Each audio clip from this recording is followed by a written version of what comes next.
Good to talk to you again. And at the risk of giving us both a horrible, horrible sense of deja vu, taking us all the way back to 2020, I wonder if you could update us as to where the COVID case numbers are currently.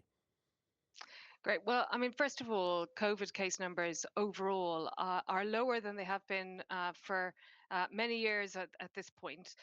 But actually, over the last number of weeks, we've seen rises in the COVID case numbers. And in the most recent case numbers that will release this evening on the 7th of September, the case numbers have gone up about 15% compared to the previous week. Now, that's still very small. We're talking at, under 3,000 individuals being in hospital with COVID at any one time, and on average, into the low thousands of those people being diagnosed and confirmed positive with COVID on a test. But of course, that's an under ascertainment because there's very few tests happening these days. We are more concerned at the moment about the new variant that has emerged over the last number of weeks called BA 2.86, which has a high amount of mutations compared to what was circulating in the past. And whilst the numbers globally are still low, in our latest report, in our technical briefing, we're highlighting 34 cases in England that we have now identified. 28 cases of that is from a single cluster in a care home, and that's showing that we are seeing some high attack rates in individuals with vulnerabilities with this new variant. It's too early to say what that's going to mean yet, but that's clearly the reason why we've recommended bringing the vaccine campaign forward. What more do we know about this new variant, BA 2.86? Anytime that a new variant arises, as you will remember, people tend to be quite concerned. What do we know of it? This new variant has about 30 mutations compared to Omicron when it emerged in December 2021, and about 50 mutations compared to the original wild-type virus that emerged in March 2020. And that's a substantial difference. What we know from those mutations at the moment, and what we can predict from our knowledge, is that it's likely to have some evading effect of the immune system compared to the variants that we've seen in the past.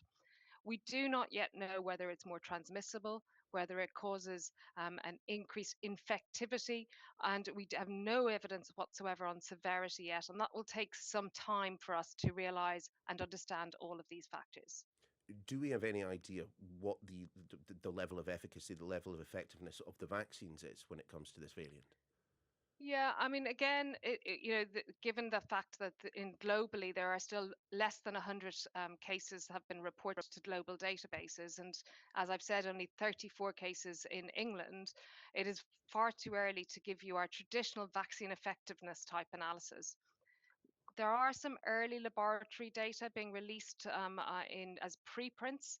That means that it's unvalidated, it's unpeer reviewed, and all of those show that there is a degree of immune evasion of this variant compared to the variants that have gone in the past. It's not zero, and so having had infections and having had vaccines previously, we believe will go to protect people from severe disease. But it may be that, especially if you are more vulnerable to infection, are immunosuppressed, are more elderly, where your immunity wanes faster, that you would be more likely to be affected. Just so we can put this in terms that the layman and I can absolutely understand here, Susan, when we're talking about immune evasion, we're in this essence saying that our immune system, which presumably if you've had COVID has a little bit of immunity built up, if you've had vaccines, you would have had a little bit extra immunity built up, that despite that, this might be able to get round the natural defences that we've had and the defences which we've added to with vaccines and boosters. Absolutely. So what we're saying is that people could get an infection, but the highly likelihood is that the vast majority of those infections will be mild. The vast majority of people will potentially not even notice they're being infected. But what we may see is that in the older populations, that we see more infections in that population in particular. And that's the reason for bringing vaccines forward.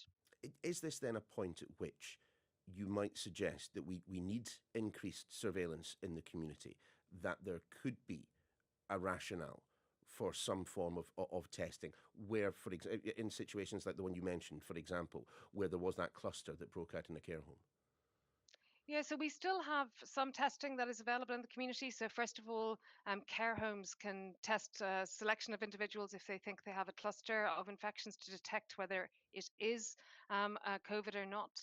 We still have testing available to those that are have need antivirals, so those people who are immunosuppressed, who have access to antivirals. So that testing is still going on. We have surveillance testing happening in primary care and GP practices in a selection of practices Mhm. around the country that allows us to understand not just COVID, but other respiratory viruses. And there's still testing for symptomatic individuals going into hospital. And it's all of those pieces of data that we're putting together and understanding. And again, just to be absolutely clear, because strangely enough, this is something that I've heard from, locals in my local pub. I mean, do the tests that we have at the moment, are they capable of detecting this new variant? So we will formally study that when we have enough of the virus in the laboratories growing. However, the individuals who have tested positive so far were all detected on either lateral flow tests or PCR tests that are in circulation. There's nothing in the virus genome, so the virus DNA, that suggests that there's anything that would mean the test wouldn't work. But obviously, formal testing occurs every time we see a new variant like this. Let's talk about the vaccine program, and of course, it proved hugely effective when we were dealing with COVID the first time around. We are now in this situation where, as the phrase often, as with the phrase goes that we often hear, we now have to learn to live with it. What effect does that have on the vaccine booster and vaccination program? Is that something we're going to be seeing, annually, like a flu booster, if you're above a certain age or you fall into certain demographics, or does there still remain the possibility that we will be rolling out another set of vaccines for the population at some point soon? Yeah, so I think the main population group that are recommended for vaccines are the over 65s, those in care homes or residential homes, those who are immunosuppressed, and pregnant women, or those living with those people who are meeting those high risk groups or immunosuppressed populations. That's now going to happen this autumn. We will review the data and the immune response to that and determine whether there's future campaigns taking advice of the Joint Committee for Vaccination and Immunisations and their recommendations. We're not yet into a stable position with this virus. It's not even 4 years since it's existed.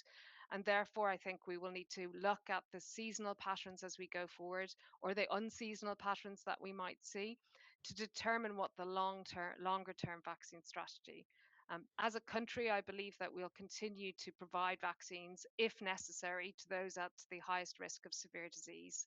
And that's the right approach in a similar way that we do for flu. I think the frequency of those vaccines and the timing of those vaccines is still up for ongoing discussion as we learn more about this virus. But if we are not mass vaccinating, and that sounds like that's what I'm taking from what you're saying right now. Should we then expect that there will be significant effects if this variant proves anywhere close to any of those that have come before? But we should expect significant effects on education, healthcare, so on and so forth. If people are not getting a vaccination, those that get it, well, some of them will have to be off work for at least a handful of days, won't they? Yeah, some of them will be off work for a handful of days, but many won't because many people now have very mild asymptomatic illness and don't even know they have it. But each time they're getting a very mild component, gets a boost to their immune system as well. I think if we look back over the last year and a half, we've had a number of waves of new variants coming in and circulating in the community. It has not disrupted schools. It has not disrupted the economy. And I think that there have been healthcare pressures, and healthcare is frequently used to having healthcare pressures due to respiratory infections. And I think everything we're doing is trying to mitigate the hospital pressure on that by vaccinating those who are most likely to go into hospital. I think, if we look at the data, more than 70% of the people who are admitted to hospital with COVID are over 65, which is why that group is the most important group to vaccinate.